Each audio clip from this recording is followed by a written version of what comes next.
All right. Today is Tuesday, February 7th. This is a recap for the stock market activities today. And folks, I got a good one for you tonight. And let's start by this. As I'm speaking right now, as I'm recording this video, the President of the United States, Joey B, is speaking right now in the State of the Union. Now, I'm not paying attention at all because I know what the speech is going to be all about. Half about gaslighting us, about how great the economy is, and the other half about our 51st and most important state, Ukraine. But I'm only tuning in because he's supposed to speak about share buybacks. We know so far, this year, buybacks reached historic records. And perhaps it is the only thing keeping stocks from falling. Besides, of course, the stampede that's going on right now. And the question becomes, is it going to be discriminate against oil companies only or not? Is it going to include the big tech companies or not? How high will it be? 2%, 3%, 4%? And you guys know, if you've been watching this show for a little while, that I am anti-corporate share buybacks. And the reason is they contribute nothing at all, no economic value at all. It's a waste of money, flushing the money down the toilet. The money could have gone in research and development. The money could have gone in investments to advance the company or open new revenue avenues. The money could have gone in dividends, which as an investor, I love dividends, and I prefer dividends more than share buybacks. So will the president actually address the problem that is going on with dividends? That companies are going with share buybacks, not just because they want to pump their stock and dump, and the executives walk out rich, of course. But we also have a problem with double taxation in dividends. Is he going to address that? Now, if the president comes out and says, hey, you want to use the money in buybacks? Go ahead, but I'm taxing you 5%. Why not use this money for dividends, for example? I'm going to remove the double taxation problem. Why not use the money in investment? Because I'll give you tax credit if you do that. Now, if the president actually does that and proposes that, I'll be supportive of our beloved President Joey B. Of course, he's going to forget about my support the next day. But anyways, here's a little teaser for you for the gaslighting that we're going to get, or we're getting right now. The president tweeted, or shall we say his assistants, the interns, tweeted, "The last time the unemployment rate was this low, we had yet to set foot on the moon." Think about that. Think about what you think about. Together, we're building an America where everyone has a fair shot. Oh, really? You're bragging about the hottest economy ever and the low unemployment, but you're not sharing the labor force participation rate. Number one. Number two, we have jobs, at least some of us, but are we happy as Americans? Or are we miserable, more miserable than ever? We have to work our asses off and take two jobs that we hate, by the way, where we're treated badly just so we can pay the bills and keep up with inflation. And oh, by the way, what about the more than 88,000 employees who lost their jobs in the tech sector alone this year? But I know the government data is going to cook the jobs report and show us that the economy created 500,000 jobs, wink wink. And if that is the case, then why did the Secretary of Labor, Madi Wash, why did he resign today? Kind of sus if you ask me. And oh, by the way, in this booming and great economy that we have, that's by the way about to land in a soft landing, all of the aid that you got from the IRS, remember the refunds, inflation checks that you got that contributed to more inflation? Well, the IRS want their money back now. Surprise, surprise. And of course, despite the propaganda and the gaslighting, the American public is not happy. We know that the economy is shit. We know that inflation is sky high, regardless of the cooked numbers by the government. And therefore, the majority of U.S. adults actually feel that Biden has not accomplished much. We're not talking about a small number or the guys who watch Fox News. No. Just 36% of U.S. adults think President Biden has accomplished a great deal or a good amount since taking office. Now, you might say, okay, Maverick, this is a poll from Fox News or some right-wing propaganda machine. No. This is from the official CIA newspaper, the Washington Post. 62% of Americans think the president has accomplished not very much or little to nothing, and therefore he has to do a clean-up job right now. And look, all what I care about is if President Biden randomly in the speech goes, think about what you think about. Just give us a random think about what you think about. I'll vote for you in 2024, Mr. President. There you go. Think about what you'd think about. And with that out of the way, let's move on to cover the main topic for tonight's program. And here it is, in focus tonight.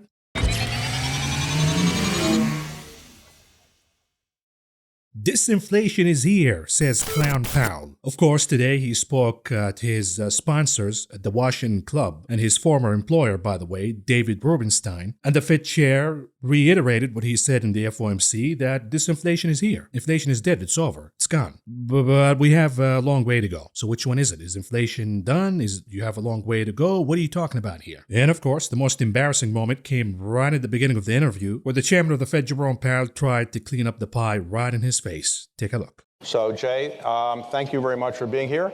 And why don't we start with an easy question? So, you made a speech last week commenting on the FOMC's decision to raise the Fed discount rate by a small amount, relatively speaking, 25 basis points. Some people would say that was small. But at the time, it wasn't clear that the jobs report would be as strong as it turned out to be subsequently. Had you known that the jobs report was going to be as strong, would you have done 25 basis points or something different? David, thank you for that question, and thank you for inviting me here today. It's great to be here. So we don't get to play it that way, unfortunately. We have to, but I'll take it this way. So the message we were sending at the FOMC meeting last Wednesday was really that the disinflationary process, the process of getting inflation down, has begun, and it's begun in the goods sector, which is about a quarter of our economy. And of course, they're laughing not because it's funny. They're laughing because you see what you did, you fool. You went down with 25 instead of 50. You declared inflation dead. You said disinflation 11 or 12 times. And 2 days later, we get one of the hottest, quote-unquote, jobs report ever, which is, by the way, indicative of more inflation to come and a big rebound in the rate of inflation. Now, look, the problem with this Fed and the problem with Jerome Powell, that he's weak. He's not a decisive leader. He's not a leader at all. He already established himself as a weak, pathetic individual. When in 2018, he was supposed to raise rates, and that was the correct decision, by the way. The economy was hot, and there was no need for an accommodative policy anymore. But the moment he raised rates, the stock market threw a fit, because we know that the valuations in the stock market are not reflective of actual fundamentals of the businesses, that the valuations in the stock market are only fluffed up because of the Fed's cocaine. And just like a drug addict, when the dealer takes the drug out, we see a withdrawal, we see a fit, and the stock market threw a fit. And immediately the president of the United States at the time, Donald Trump, also threw a fit and started barking at the chairman of the Fed. Instead of standing his ground, Chairman Powell got scared and he backed off and he said, okay, we're not going to raise rates anymore. And the stock market recovered, and that was the beginning of the inflation process, which will last for years to come, by the way. The chairman of the Fed at the time should have said, you know what, I'm doing the right thing here. If the stock market gonna throw a fit, so be it, who cares? If the president gonna bark, who cares? The louder the better. Let him bark. Is he gonna fire me for my job? You wanna see a big stock market crash? You wanna see destabilization like you've never seen before? Go ahead. But of course, Powell is weak, he's indecisive, and he continues to be weak and indecisive even today. And no wonder why we have all of this volatility, all of this inflation, all of this chaos in the economy and the markets. Today, he says he surrendered to inflation, by the way, by saying that he's going to be reactive to the data, not proactive, as he's supposed to be, as Chairman Volcker was back in the great inflation in the 1970s and 80s. If you're going to surrender the driver's seat to inflation, well, guess what's going to happen? Inflation is going to cool down, then rev back up, and you're going to have to play catch up and raise rates higher and higher and higher. And it becomes a dangerous game because 5% should have been sufficient. But because you're indecisive and you're playing this game, allowing the inflationary process to rev back up, allowing financial conditions to loosen again, and we see stock market mania as we're seeing right now, then 5% is not going to be sufficient. We're going to go to 6, 7, 8, and then the economy is going to collapse like you've never seen before. So all of the crybabies on CNBC, Wall Street Journal, Bloomberg, etc., who keep saying, oh, the risk of over-tightening, the Fed is going to drive us into a wall. No. Forget about the wall. We're going to fall off a cliff if we listen to you crybabies. They want to sacrifice the future of the economy for short-term gains in the stock market. That's what it's all about. But they don't care about what's going to happen to the future of this economy. If interest rates indeed go to 6, 7, 8% because inflation is sticky, because the Fed is indecisive, because the Fed remains in the passenger seat, being guided by inflation, not the other way around. The chairman of the Fed should say, hey, inflation, watch this. I'm going to raise rates above the rate of inflation. I'm going to push push you down and crush you. And once that's done, I'll take these rates back. That's how Volcker did the job. But Jerome Powell, of course, is spineless, and he declared that inflation is dead prematurely, saying that we have a disinflation process in the economy. Well, let's look at this disinflation process, because today alone, oil prices shot up higher by almost 4.5%. And this is just the beginning, baby. And I've been telling you folks on this channel, you gotta be long oil. We're gonna go above 100 again, guaranteed, 1,000,000%. You know why? Because the Fed is dumb. That's why. And inflation is gonna come back. And the best hedge against inflation is buying oil. Now here's more disinflation news for you. Today we got the confirmation from the Manheim Index for used cars. We got an initial report that used cars prices went higher by 2.5% last month. Now we got the confirmation it indeed went higher by 2.5% in January. And this is the largest month-over-month percentage increase since the end of 2021. The Fed, which was the leader in the tightening of the monetary policy among central banks, is now falling behind. The ECB did 50. Bank of England did 50. And in the morning today, the Reserve Bank of Australia raised rates to the highest level since 1990. All central banks see the problem. What happened to Jerome Powell? He got the thing and he lost his mind now? Even the demon from Minneapolis, the dove of all doves, the one who said let's print on steroids, I don't see the problem at all. Inflation will never come back again. Neil Kashkari. He now says that the last jobs report showed that the central bank must preserve with its interest rate increases. And what the Fed has done so far is not enough. We're talking about Neil Kashkari here. Even Neil is getting this. While Jerome Powell, I don't know what happened to him. But before you get too excited about Neil being rational, he's also delusional, still delusional, hasn't woken up yet. Take a look at the interview he did in the morning with CNBC. It basically boils down to this. What if you're wrong? You've had, by the way, a recent history, not you guys. Me too. You too, of being wrong. You were all on team transitory, and it turned out to be not quite so much transitory, even though some of it may be transitory. And now you're all like, inflation's not coming down. We need to go to 5, come hell or high water, pretty much. What have you guys changed about how you do your business such that now I can believe, oh, you got it right this time? Well, give me some confidence here, because there's a lot of reason not to have confidence. Steve Leisman, are you listening to yourself or not? You just told the guy that he made a mistake by assuming that inflation is transitory. Now you're accusing him of making another mistake by not believing that inflation is transitory. What the hell is wrong with you? Are you listening to yourself or not? You guys made a mistake by saying it's transitory. And now that inflation went down by 0.1% month over month, how come you're not declaring victory, Neil Kashkari? How come you're not saying that inflation was transitory and it's over now, like Jerome Powell? Why would you go even further and finish the job and get inflation down to the target of 2%? I'll tell you why. Because folks like Steve Leisman, they're corporate hacks, and their job is to pump the stock market on the behalf and the behest of their corporate and investment fund sponsors. That's what's up. That's why they're crying every single day on TV. Oh, the Fed is going to make a mistake by over-tightening. Fools, what are you talking about? Inflation is making a comeback as we speak right now. The mistake is not doing enough, declaring victory prematurely. Continuing. You know, I would say I learned over the past year or two that our models that we use to rely on forecasting inflation really failed in understanding the dynamics of reopening from the pandemic. And then that just told me we have a job to do. We know that raising rates can put a lid on inflation. We need to raise rates aggressively to put a ceiling on inflation, then let monetary policy work its way through the economy, and we can always back off. So we're having to let inflation guide policy rather than our models guide policy. Here we go again. Same mistake as Powell. We're going to let inflation guide us. We're going to stay in the passenger seat. We're not going to grow a pair and take charge and lead inflation down. Folks, that's it. If anything, you got to bet on the revival of inflation. You got to bet that oil will go back to 100. You got to bet that natural gas will go back to $4 or $5. You gotta bet the lumber is gonna surge higher by another 10-20%. And that's challenging. It's challenging because there are lags that you're well aware of. But the most important thing that people should take away from this is we're totally committed to getting inflation back down to 2%. Not 2.5, not 3. Get it back down to 2%. And we're going to get that done. Now, is it going to take 2 years? Is it going to take a little longer?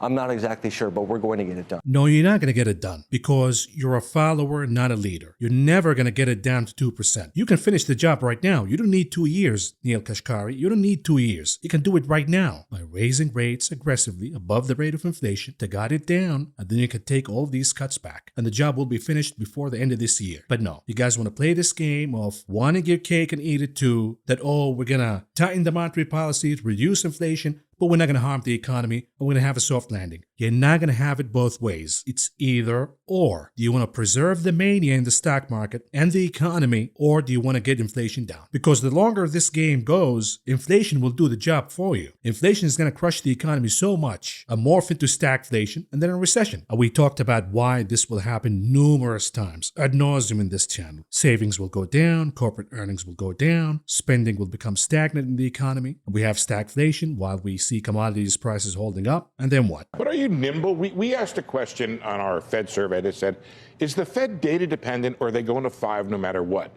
And it was pretty much divided. A lot of people think that you're not really watching the data, that you're headed to 5 no matter what, which is kind of like saying, you know, we're driving the car again into a brick wall, perhaps. What data are you talking about, Lies Man? Your fake data that shows that inflation is down? You guys at CNBC have reporters. Send them down to the grocery store. Send them down to the gas station. Ask the consumer, because that's who's going to dictate whether corporate earnings is going to improve or not. Go ask the consumer whether inflation is going down or not. Look at what's going on in commodities. They're coming back in. They're getting the memo. Money's flowing back into commodities because traders are betting on the revival of inflation. The dollar is moving higher. The bond market yields are now moving higher. So what data are you talking about here? That the CPI went down 0.1% month over month? That's enough for you to declare victory? It's over now? Continuing. Yeah, I don't agree with that at all. I mean, look at the job report that we've just been talking about. I mean, these are things that we pay a lot of attention to.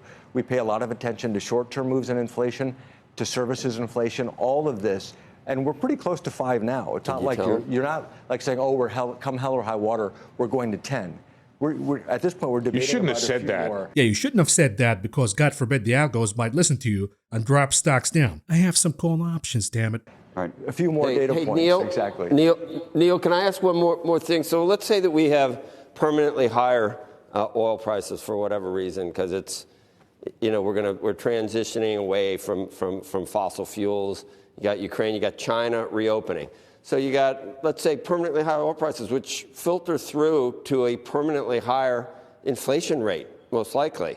So you're going to force 2% on us. That's no matter, come hell or high water, the only way to deal with oil prices is to hurt demand, is to slow demand in the global economy. So we just have to assume we're going to, we got to grow slower. Oil prices are so much. The only way we can bring prices down is the demand side. That just seems like a bad way to approach things, to permanently accept lower economic activity just to keep inflation low because you can't control oil prices with supply. Or do you try to address the supply side?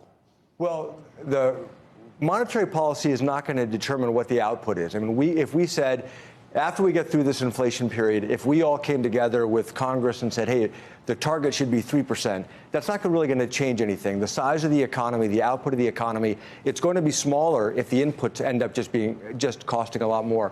We can end up achieving whatever our inflation target is by just running monetary policy slightly differently. I don't actually think that would have the damaging effect that you're talking about. One quick. Now, all of this conversation is bullshit. If you've been watching the channel, if you watched the inflation episode in the 1970s, you know that inflation is not about supply and demand. Supply push inflation is transitory. It pushes inflation higher for a little while, and then supply catches up with the demand because what lunatic, when they see the demand moving higher for their product, not going to produce more to meet that demand. Inflation has always been a monetary phenomenon. This has been settled back in the 70s with Dr. Friedman. We're only seeing commodities moving higher because money is flowing into commodities. If inflation was a supply problem, then explain to me why did the Saudi government, for example, impose a price ceiling at the gas pump? Because prices went haywire. I don't think there's a supply problem for oil in Saudi Arabia. This is a monetary issue. This is when the Fed starts printing money like crazy, and that money chases equities and chases commodities. Inflation goes higher because they're devaluing the US dollar effectively, and that pushes commodities higher. Inflation has always been a monetary phenomenon, not a supply-demand issue. Imbalance between supply and demand causes some inflation, but usually that inflation is fixed right away. Now we have unique conditions in the oil market, for example, with the green energy, and the lack of investment in refineries, for example, that is pushing oil prices higher. But that is a contributor, not the main reason. The main reason is the lunacy of the Federal Reserve. Explain to me how, with all of the supply problems in oil, with the war in Ukraine, yet oil prices got crushed from north of $100 a barrel all the way down to almost $70. That only happened not because supply all of a sudden flooded the market, but because the Fed started tightening the monetary policy and sending the right signals to the financial markets. But now that financial markets are sniffing that the Fed is backing off prematurely, the best hedge you can have for your money right now is going ahead and buying commodities, specifically oil, and therefore we're seeing a rebound in oil. Is the refilling of the SPR contributing to that? Of course. Are the supply problems contributing to that? Yes. But we had the same dynamic last year when oil prices were moving down, and they moved down because the Fed sent the right message. This is settled for decades now. Inflation is a monetary process. Supply push inflation comes and goes, and it is usually fixed quickly. We have a stampede in toilet papers, for example. Prices go higher. Producers have to take advantage of that by producing more, and immediately supply floods the market, problem solved. And oh, by the way, all of this crying about, oh, the Fed is going to do too much, is going to drive the economy into a wall and all of that. If the economy is so strong and it's about to head into a soft landing, and as the president right now gaslighting us about how strong the economy is,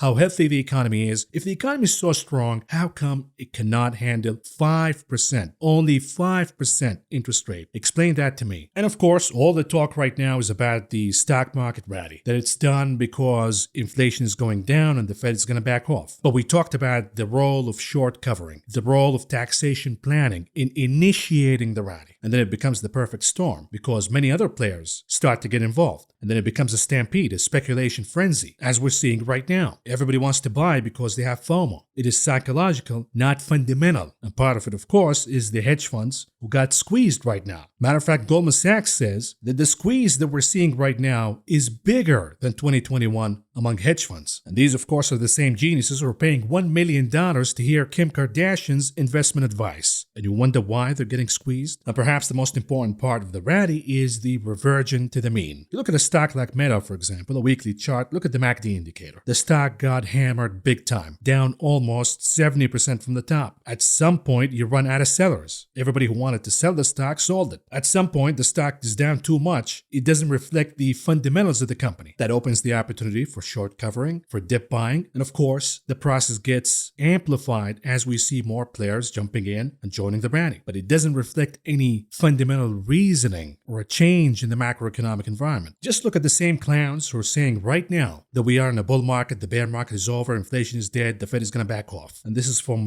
Northman Trader, by the way, who also lost his mind. He used to complain about the Fed printing money out of thin air and producing all of this inflation and yada yada. Now he wants the Fed to back off. What happened to people? Anyways, back in October, when the stock market was crashing, at the bottom, Jim Cramer comes out and says why the market likely wouldn't see a sustained rally anytime soon. Then in 23, we see a rebound. Jim Cramer says this market rally will not last. And as the chart moves higher, making a higher high and a higher low, all of a sudden Jim Cramer comes out and says, oh, the economy is headed for a soft landing. We have a bull market now. The sentiment changes based on the charts, not based on the fundamentals. They're all playing catch up. They're all flip-flop. They have no consistent stance whatsoever. They have no stance based on the data, based on the fundamentals, based on corporate earnings. Not at all. It's the same psychology that we see in Vegas. And what seals the deal, ladies and gentlemen, is this. Remember when the bond market was going down, when we talk about yields, of course, not bond prices, and the experts on CNBC and the likes would say, oh, look at this. The bond market doesn't believe the Fed. The bond market is laughing at the Fed because the Fed is talking talking with hawkishness, yet bond yields continue to go down, indicating that the Fed will cut rates, whether they know it or not. Well, now the 2-year is blasting higher in the aftermath of the employment report on Friday. So how come the geniuses and the experts on CNBC and the likes are not saying, oh, wait a minute here. It appears that the bond market is now fighting the Fed the other way. It appears that the bond market is calling the Fed's bluff, that inflation is going to make a comeback, and the Fed will have to raise rates higher than they previously anticipated. They're not saying that on TV right now because it doesn't fit the soft landing narrative that they packaged for us, and they're trying to sell so hard right now. Look at the correlation between the 2-year yield in white and then the Qs, the Nasdaq in orange. When the 2-year yield tops, we see the Nasdaq bottoming and moving higher. Why does that happen? Because the 2-year is a pulse to the market's expectations of the Fed funds rate. So when it tops and it starts to move down, we get the all clear in the Nasdaq and the most overvalued stocks to move them higher, and vice versa. When the 2-year starts to rally again, 2-year yield that is, we see the Nasdaq pulling back. Why? Because now we have expectations that the Fed will raise rates and therefore valuations will have to be trimmed more in the Nasdaq. But so far in the monkey rally year to date, look at what's happening. The equities market is rallying hand in hand with the 2-year yield. One of these two is right, the other is wrong. Is it the bond market, who the experts been saying, oh, the bond market is never wrong. And when the bond market says the Fed is going to cut rates, then that's what's going to happen. Well, now the bond market is saying they're not going to cut rates. Now the bond market is saying they're going to raise rates further. So shouldn't that make equities wrong? Shouldn't that make the monkey rally wrong? Shouldn't that push the Qs, the Nasdaq, the most overvalued names down because rates will go higher? Yep, that's it. Crickets. All of a sudden, when the data and the facts don't fit the narrative, they don't want to talk about it anymore. But folks, forget about the monkey rally. The bond market is screaming loud. The odds are screaming loud. For example, market's expectations for Fed funds rate by June's FOMC meeting has jumped back up, and now it's near the peak of November of 2022. But the equities market is not responding. The geniuses are not responding. The Fed funds future is now pricing in a terminal rate of 5.15%. Big changes can happen quickly. But what we're seeing right now in the stock market is something close to faith or a dogma. They bought the narrative religiously that, oh, we have a bottom, we have a bull market coming. Inflation is dead, the Fed is going to cut rates now. And even when the data shows that that's not going to be the case, it is so hard for them to believe it. As you've seen today, buying in the dip continues. And unfortunately, this is going to end in tears. You're not going to know it right now because, hey, Maverick, the market continues to go higher. It doesn't care what you say until it does. And then you realize that the monkey rally of 23 was one of the biggest bull trap in stock market history. Now, that doesn't mean that you should go right now all in buying put options with the expiration date of this week. The stock market is going to crash. It's not going to happen that way. So you got to be logical. Have a fundamental stance, but also have a trading stance. You want to chase the mania? Go ahead, but understand the risk. You want to bet against the mania? Also understand the risk. Bet for these pullbacks, but always be closing. Book your profits and have a lot of cash on the sidelines. Because when all of this is unwinded, there's going to be a massive opportunity here to make a lot of money, and you want to be ready for it. What I'm saying is, for all of these people who missed the bear market, who missed the crash, which by the way produced trillions of dollars worth of profits, they're giving you a refill. They're refilling the tap for you. When we talk about the change in sentiment, folks, and how quickly it can happen, look no further than the good professor from Wharton, who last year been screaming at the top of his lungs, the Fed is doing too much, they're overdoing it, inflation is dead, they gotta stop now. All of a sudden, the good professor says that the blowout U.S. jobs report that we got on Friday may be bad news for stocks and could lead to a recession this year. The same guy who said the bottom is here, you gotta buy, you're gonna see a stock market rally of 20-30%. Now he's backing off because he's not stupid. He knows what's up, but he gotta be a cheerleader for the corporate sponsors until the cheerleading becomes a disaster for your reputation. Then you gotta backpedal and say, oh, the thing that I said last year, well, I'm done now. I already bought the call options, I dumped, I walked with profits. It's over now. I don't need to pump anymore. And before we move on, since we're talking about market sentiment, let's do a segment we call Word on the Street. Now with the monkey rally still ongoing, all of a sudden the bulls are coming out of hibernation. Forget about the bears. The bears went back into hibernation. The bulls are coming back. And among them, of course, is Tom Lee, who said that stocks are primed to rally 25% this year, as investors still aren't pricing in falling inflation. And a few days later, he downgraded his outlook to 20%. So the Nasdaq is up 20% almost. Does that mean that the Nasdaq is going to be flat for the rest of the year, Tom Lee? Here's another one. They say that the stock market just hit a rare trifecta of bullish indicators that suggests big upside this year. And then, of course, you got the bears. They're still here. Among them, of course, is Mike Wilson, who still says that the stock market will go down by 20%. So does that mean it goes down to flat for the year? Because it's already up 20%. And then we have Virtus Terranova, who's been pumping stocks all year long. Now he's dumping some of his holdings in tech stocks, saying that he does not trust the recent high beta rally. And then we got Goldman Sachs, and Goldman Sachs says that the stock market rally is about to crumble, and investors should expect zero upside for equities through the end of the year. Okay. Goldman also says that they're upping its near-term S&P 500 target due to a broader economic picture, but that could knock 25% of stocks.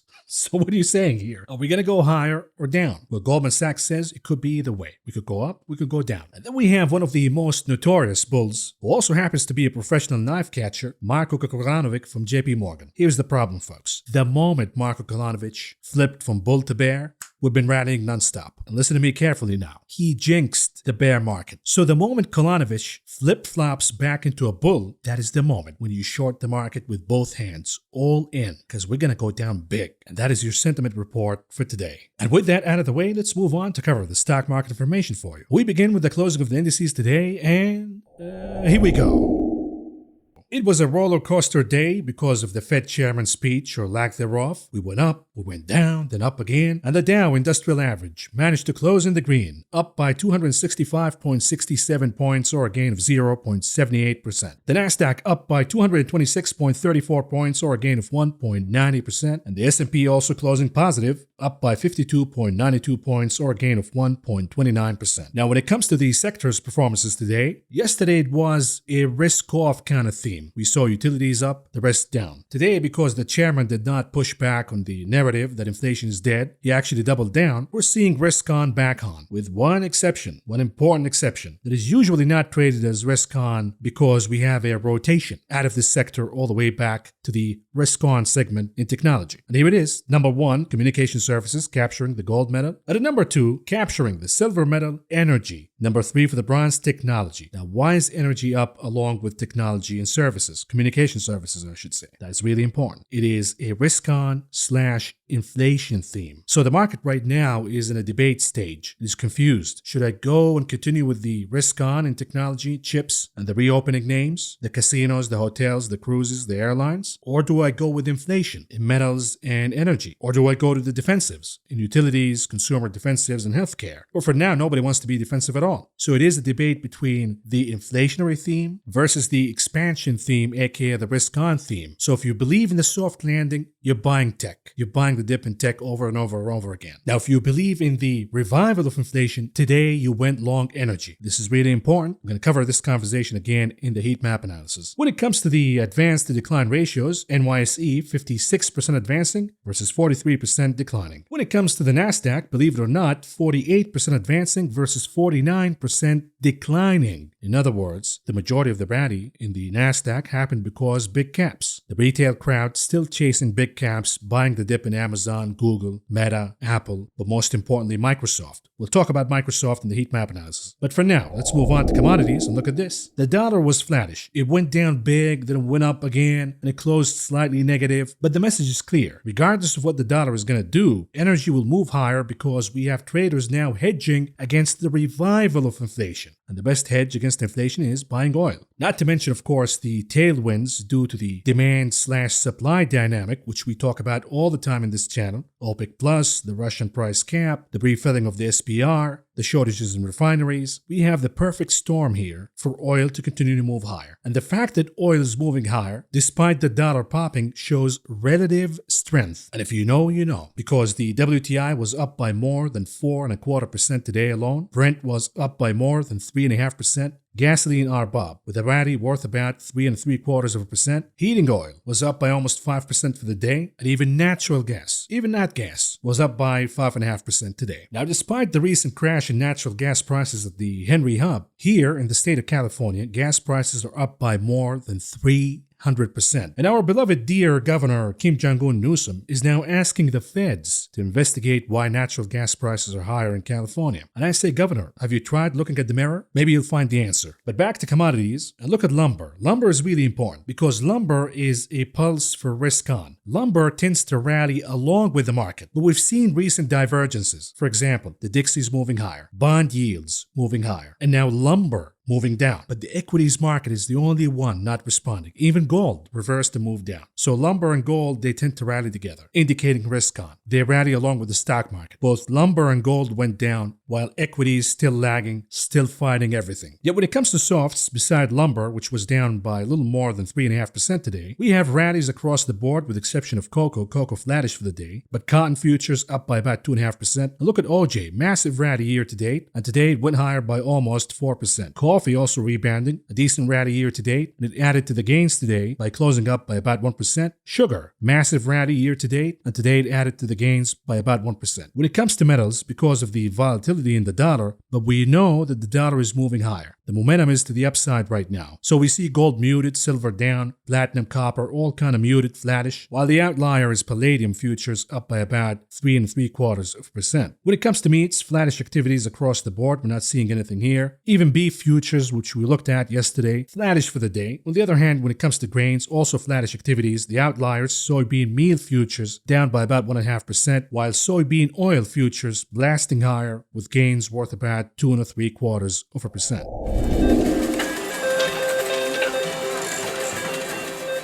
On to the big casino, the options market. What do we see here? The volume is down by a little bit, yet we're seeing calls outweighing puts by a wide margin, at least for the most popular names. And the hottest table, of course, is Tesla, the souffle, with around 1 million contracts traded today. About 57% of those were calls. And at number 2, Amazon, with around 1 million contracts traded today. About 62% of those were calls. Number 3, Bed Bath & Beyond, even though the stock is down by almost 50%, even though the company came today and warned investors not to buy the stock because they have to assume a lot of risk. In other words, the company is saying the higher the stock goes, the more we're gonna dump. Despite all of that, Bed Bath & Beyond saw about 1 million contracts traded today, and about 56% of those were calls, not puts, betting for more upside in Bed Bath & Beyond. Moving on to the unusual activities that took place in the options market today, we start with the ticker IYR, the real estate ETF. We know when rates go higher, these home builders and real estate names, they go down. Be it the IYR, be it Home Depot, be it the home builders, Lennar, D.R. Horton, they go down. So somebody's bidding for a downside coming for the IYR, and they bought the 87 puts for the expiration date, March 3rd, with expectations that the name could go down and lose more than 6% of its value by then. They paid around 50 cents a piece standard. This trade, all in all, spending around $450,000. And then what about the trade for the ticker FCX Freeport McMoran? Now with the dollar moving higher, likelihood is that copper will go down. So why not hedge here and buy some puts on FCX? Somebody's doing the same, and they bought the 38 puts for the expiration date, April 21st, with expectations that the name could move down and lose more than 13% of its value by then. They paid around $1 a piece standard. This trade, all in all, spending around $900,000. What about the ticker ON for ON Semiconductors? The name is up big year to date, and guess what? It made a new all-time high. While we have a lot of names and chips down big last year, this name continued to rally higher. Some would argue the valuation is the reason it was not overvalued to begin with, and somebody sees the name moving even higher. And they bought the 95 calls for the expiration date, April 21, with expectations that the name could add more gains, at least worth about 10.5% if not more, by the expiration date. They paid around $3.50 a piece standard. This trade, all in all, spending around $2.3 million.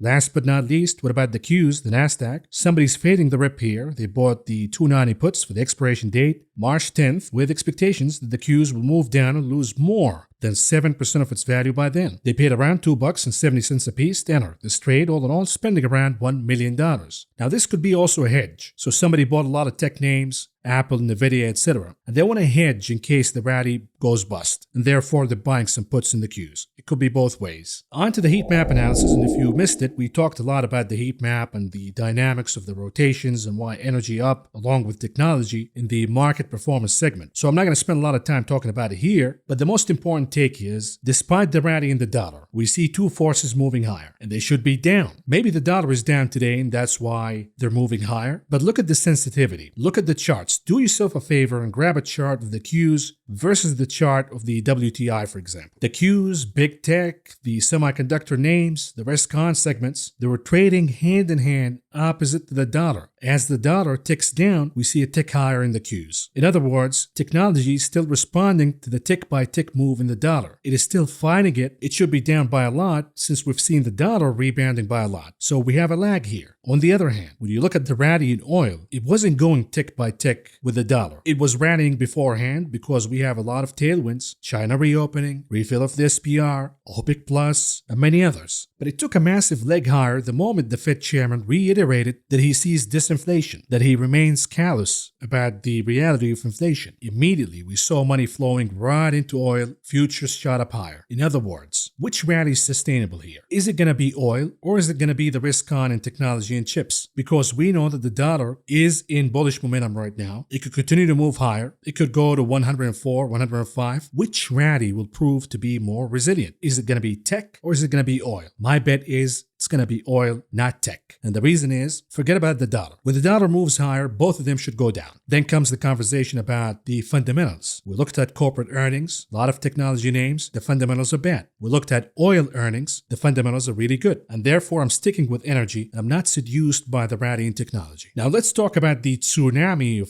layoffs that we've been seeing in the economy so far. We have more for you. Zoom video. The company announced today that they're eliminating about 15% of its workforce. Now, this is ironic because this is the company that kept jobs from being cut during the Thing era, the lockdowns. Now, the same company is laying off its own employees. And after the bell, we got more news regarding the tsunami of layoffs. eBay announced laying off 4% of its entire workforce. But somehow President Biden right now is bragging about jobs. Go figure. And then, of course, we have speculation that we have a new mania on hand, which is the AI mania, initiated by ChatGPT. Now, all manias, all bubbles go bust. Be it the tulip bubble, be it the stay-at-home bubble, be it the meme stock bubble, and so will the AI bubble. Now, we looked at the fundamentals from Microsoft. They don't look good. So this is a great distraction, a great strategy by the management of Microsoft to distract eyes from the bad earnings, declining trends, and pay all attention to the promise of AI and ChatGPT. And this will fuel more and more mania in the stock market, more and more inflows into Microsoft, perhaps into Google, now that Google is getting back into it and fighting Microsoft, and many other AI companies. That could be the next fuel to the fire in this rally. So pay attention to that. Look at the heat map for the ETFs. The dollar was initially down, then it went up, then it went down again. And of course, the dollar-sensitive ETFs in the market liked the action. Technology was up, the XLK, the SOTU,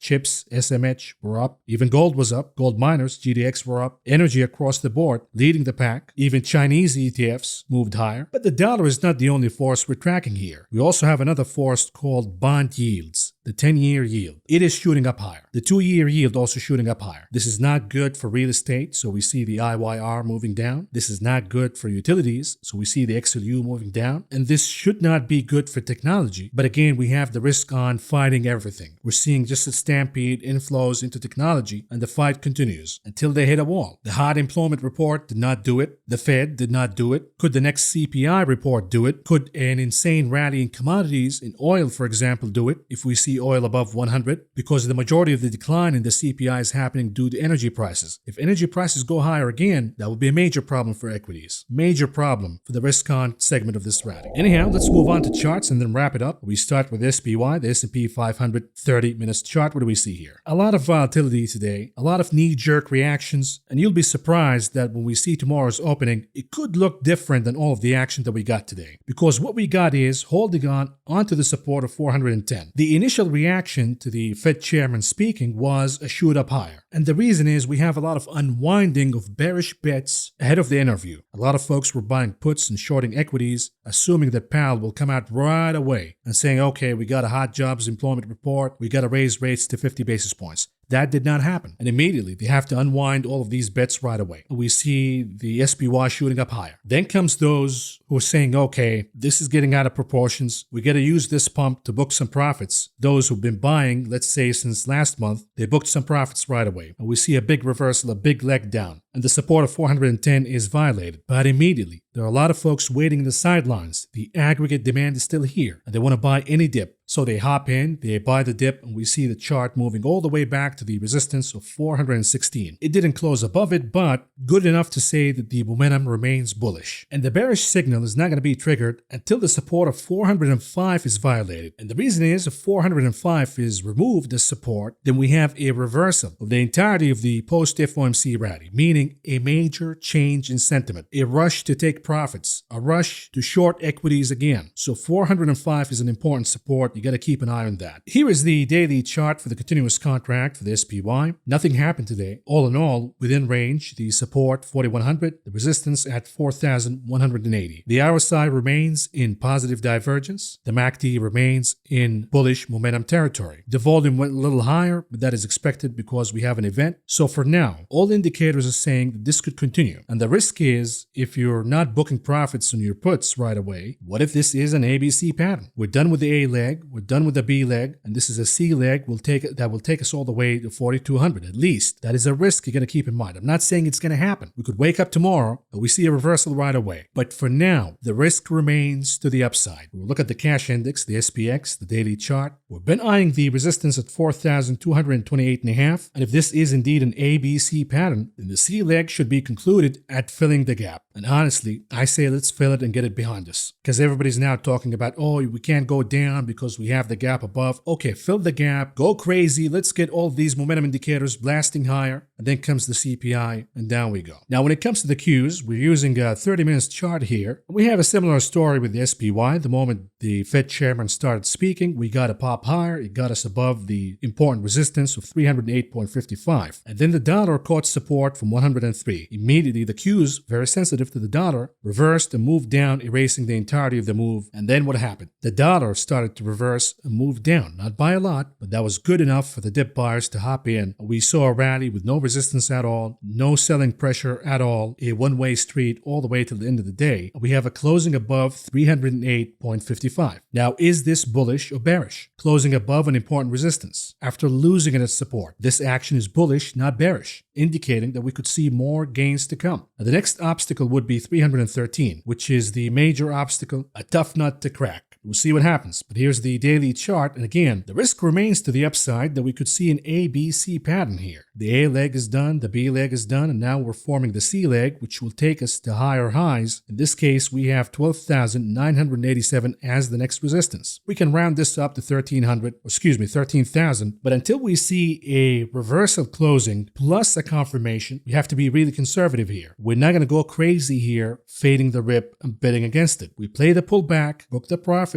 and move on. And if you want to bet the other way, that the rally will continue all the way to 13,000, then also make sure that you're booking profits right away. And the reason is the charts are getting really extended, meaning the risk is still to the upside, but the moment we get a catalyst, the wall that the rally is going to hit, we see a big flush down. The same story that happened with gold. And therefore I say book your profits either way. For now, when we zoom in to the 4 hours chart for the NASDAQ, we have a trend line. And I've been waiting and waiting for the retest of the trend line. Now, today's action could be a knee-jerk. We could wake up tomorrow and we see the NASDAQ moving down in a retest of this trend line. If you want to fade the rip and bet for a major pullback, a major reversal, you shouldn't do so until this trend line is broken. That would be signal number one. And the confirmation would be losing a major support line. In this case, we have 12,207. We will look at the NDX. The NASDAQ 100, it has a gap above, but it is further away than the gap for the SPX. It's kind of a stretch. We need a big rally here to close that gap above, which stands at 13,242.90. A lot of the NASDAQ charts are already overextended, even after the pullback that we got recently. The risk for now remains to the upside that this is an ABC pattern that will take us to close the gap. And frankly speaking, I say go ahead and close the gap already, so we don't have to talk about it, because after closing the gap, it will be a no-brainer that we're going down. Even if the CPI is not really that hot, because the bar has been lowered a lot the higher the NASDAQ goes. We're talking about the bar for the CPI. Now, my hunch is the likelihood is of closing the gap above in the SPX, and this is a no-brainer, is a lot higher than closing the gap in the NDX. Meaning, we could see the closing of the gap of the SPX, and that triggers the reversal. And the NASDAQ leaves that gap open. And that would be a major bearish signal, because when we see charts rallying higher, and they reverse short of closing a gap, that is a major reversal signal. signal. What about the IWM, the Russell 2000, 30 minutes chart? What do we see here? Jittery reaction, knee-jerk reaction all over the place, went up, then went down. But all in all, the chart remains within range. Support 191.5, resistance 196.5. Nothing happened here. Now, when we talk about the chart of the day and the most important chart to watch, which is the Dixie, the dollar index, 15 minutes chart, what do we see here? We have a higher low. We have a retest of 103. We have a big rebound, then forming a higher low. Could this be an ABC pattern? And if it is, then the ABC is going to happen in the dollar, not in the NASDAQ, not in the SPY. When we look at the hourly chart, again, we have a retest at 103 as support, and we have a reversal right away. Could it go down in a retest of 103 once again? That is a possibility. If that is the case, we'll see equities rallying for a little more. But the retest that we got today should be good enough, meaning the dollar should be holding at 103 as support, which means if we look at the daily chart, we have plenty of room for upside momentum here in the dollar. My hunch is the dollar will continue to go higher. And this will be bad news for gold. And I'll be happy if it goes all the way down to 1,842. That is the Fibonacci support. Because if it goes all the way down there, then we have a bargain. And when that happens, we can look at other indicators such as the dollar, the macroeconomics data, and make an assessment. Is the dip worthy of buying in gold? Or was the rally just yet another beginning of the year rally? We've seen that in 2022. And then gold went negative for the year. Something to keep an eye on. I'd rather be in oil because oil is showing relative strength.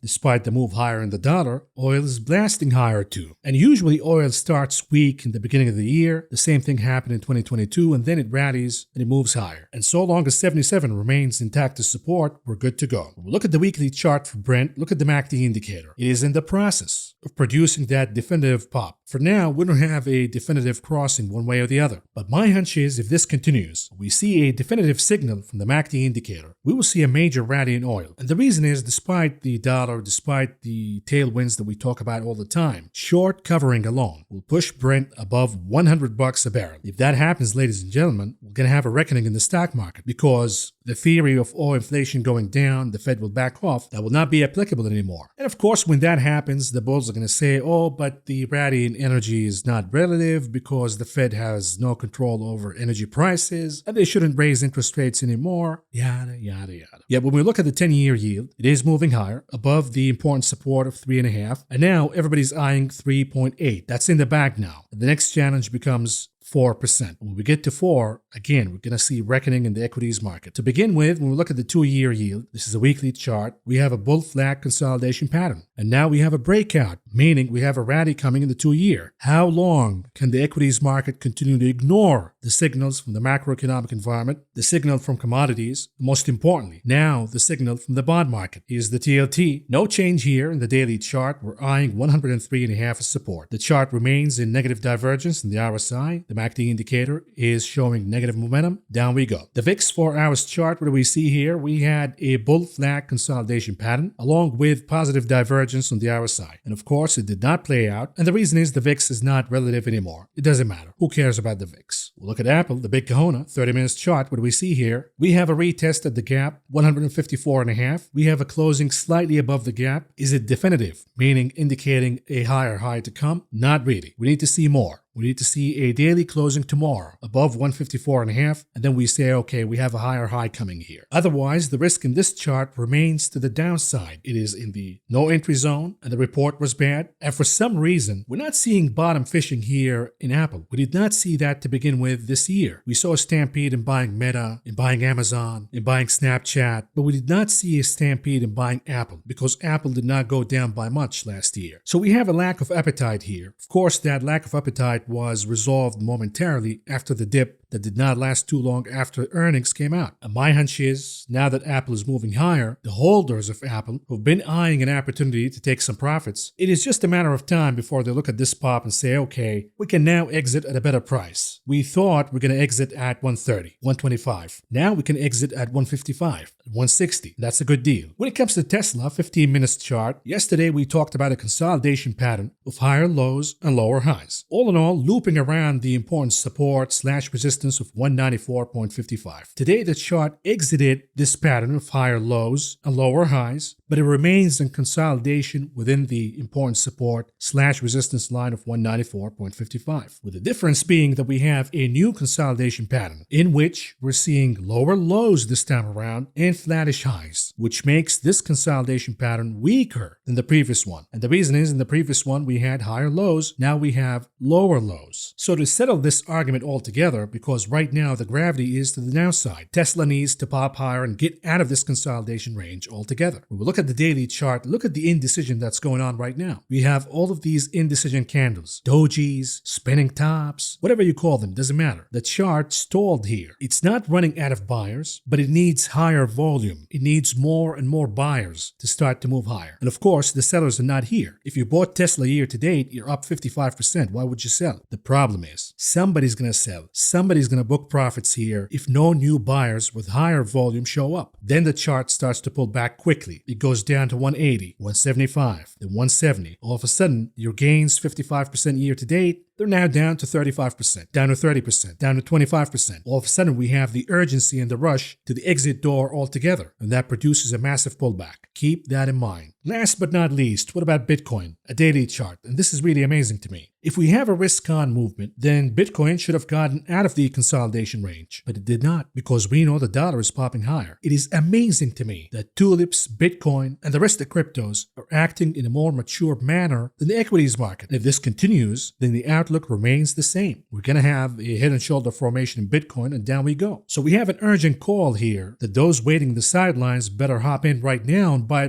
Bitcoin. Otherwise, the sellers are going to show up. This is the same dynamic happening in Tesla, by the way. And with that out of the way, let's move on to the conclusion of this video. What do we have on the economic calendar tomorrow? On the macro front, we don't have a lot, but on the zombie front, we have a lot of them. We have John Williams from the New York Fed speaking. We have Fed Governor Lisa Cook speaking. And from Atlanta, we have Zombie Boystick speaking. And here it is. The demon from Minneapolis is going to speak again. And of course, Governor Waller. So we have a lot of Fed speakers now. What are they going to say? Are they going to say that our boss, Jerome Powell, lost his balls with the thing? I don't know. I don't think they're going to say that, and therefore, I don't think any Fed speaker is going to force the market down right now. I think we need a piece of data that seals the deal. And the only thing I can see is the CPI. Until then, folks, this is all I got for you for now. Thank you for listening, thank you for watching, and I will talk to you again tomorrow. Good night. Get up, you lazy ass.